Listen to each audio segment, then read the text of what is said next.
All right. Yo, a little chat about the new Radian Raptor.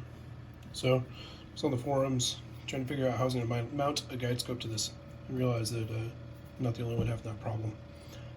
So, I thought I would show how I did mine, and hopefully that would help some folks out, since there seems to be some confusion about how to, what a good way to get this done is.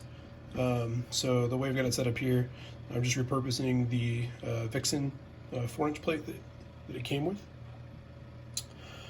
to mount a, this is the Sabani mini guide scope and a ZWO 120. The whole package is pretty nice. There's like zero flexure. I can pick the whole darn thing up by the guide scope and it doesn't jiggle or wiggle or move around at all. So we're just going to chat about this while I tear this apart and then put it back together, and hopefully that'll give you guys an idea of how you might solve the same problem for yourself. You know, obviously if you don't have the luxury of using the 4-inch Vixen dovetail that it came with, you can pick one of these up on like eBay or Amazon for 20 bucks.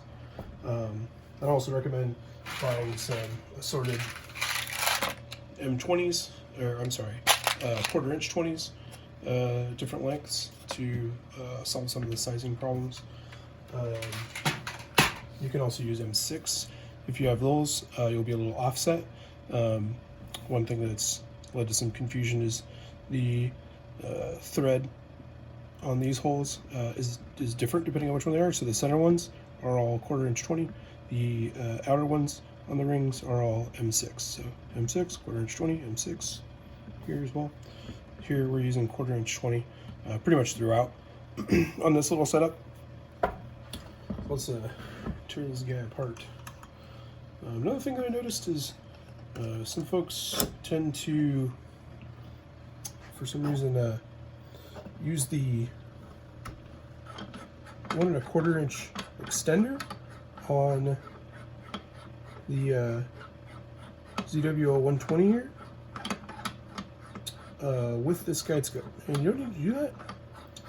It's just going to be a weaker point of contact. This is threaded on the inside. I think it's M42 if I remember right. M42, M48, I don't know. You'll correct me in the comments, I'm sure. And that mates right here. So nice solid point of contact. You can get all the back focus you need by extending the focuser out front. So don't do that. Yeah, this guy's little adapter here. Don't use this.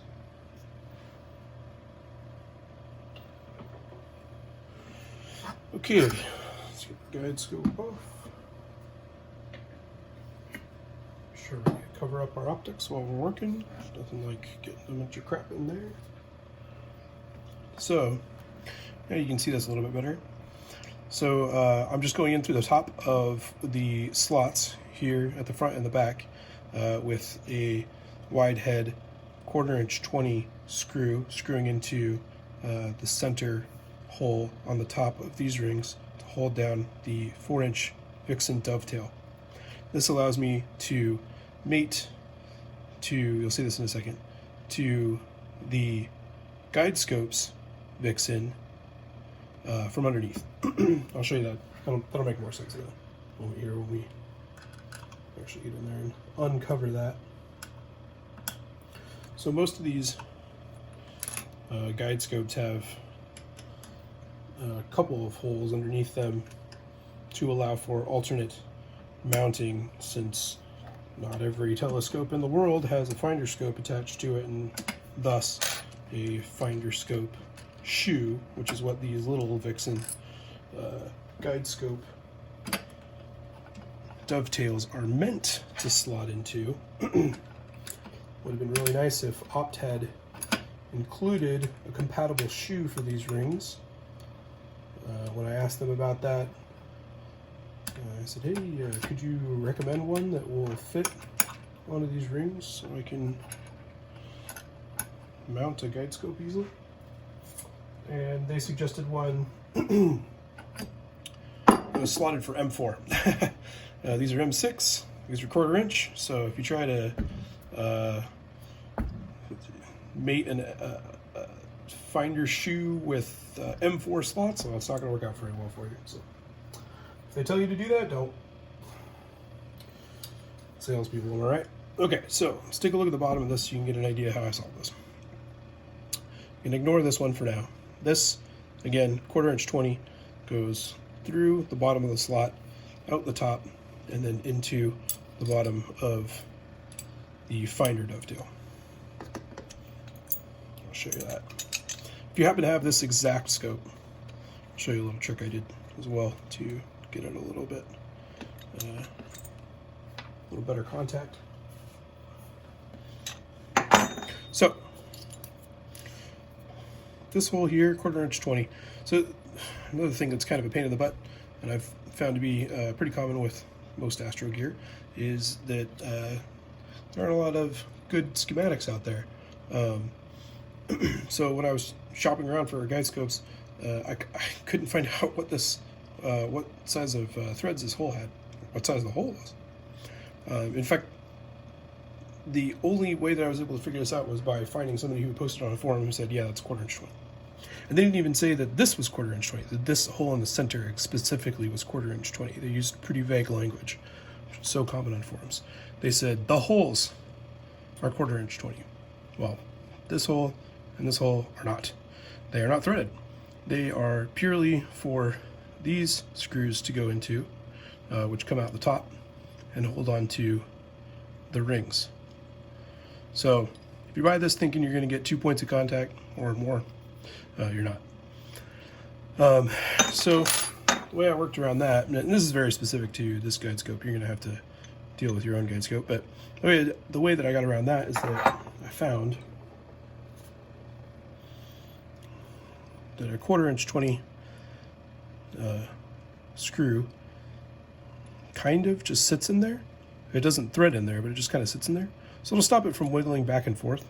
So that's what I've done here. This hole is 1/4 inch 20 in the middle of the 4-inch Vixen that comes with the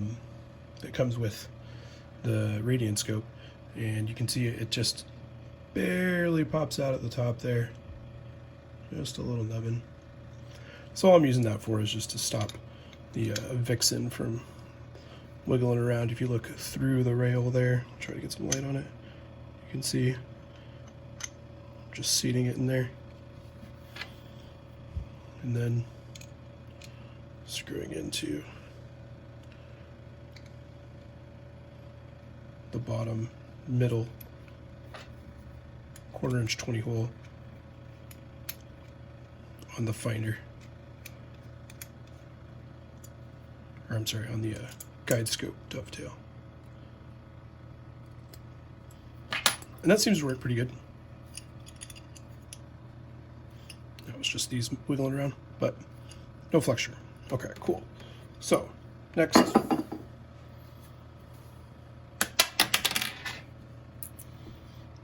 we're going back on top. This one's pretty straightforward.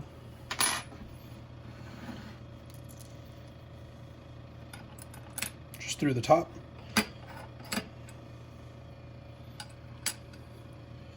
And onto the ring.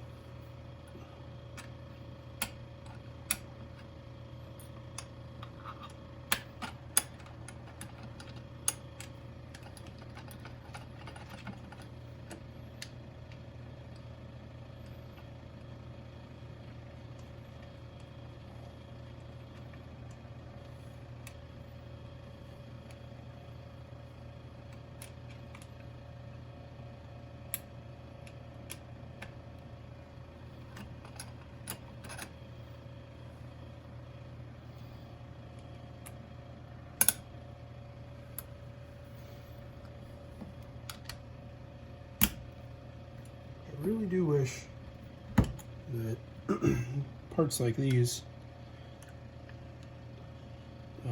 came with full schematics. They should come with a diagram that shows you exactly how big holes are, what threads they use, what their depths are, all that good stuff. But they don't. Not in our world. They show you shiny pictures and they tell you to buy it. It doesn't fit.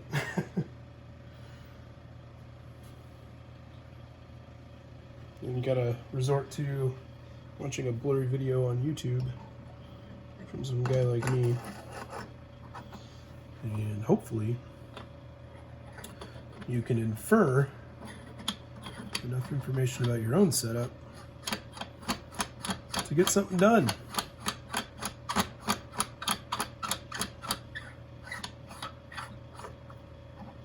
Hey, look at all matches, isn't that slick?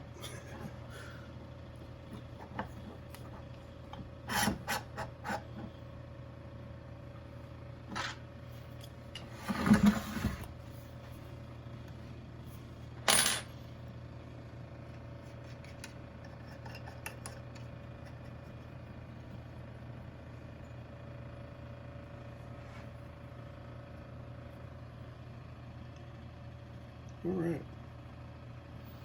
And we're back where we started. Okay, so hopefully that gives you an idea of one way to solve this problem using mostly what came with the scope.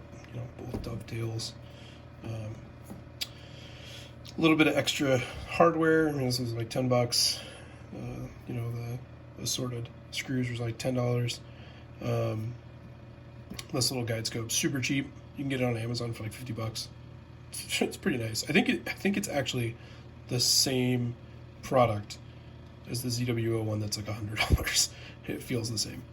And then like $150 for your guide, for a quality guide scope. But yeah, no flexure. It's nice and balanced. Everything's on there nice and tight. So now we just need some clear skies.